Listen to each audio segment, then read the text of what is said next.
Hi, welcome to my channel lucky cooking blogs. మీరు ఎలా ఉన్నారండి? మేమైతే బాగున్నాము.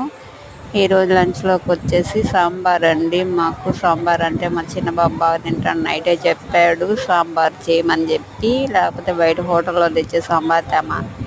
క్యారెట్లు అయితే అసలు మింగేస్తాడండి, లపలప తినేస్తాడు వాడు. క్యారెట్లు అంటే అంత ఇష్టం. వాడి కోసం క్యారెట్లు ఎక్కువ వేసి చేశాను. ఇట్లా గుండ్రంగా కోసేయాలంట, ముందే ఆర్డర్ వేసాడు.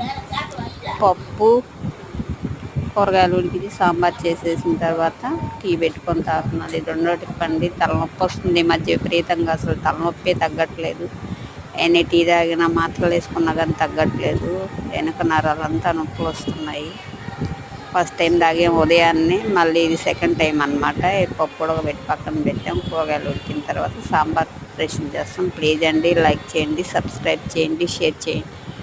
మీరేం చేసుకున్నారు?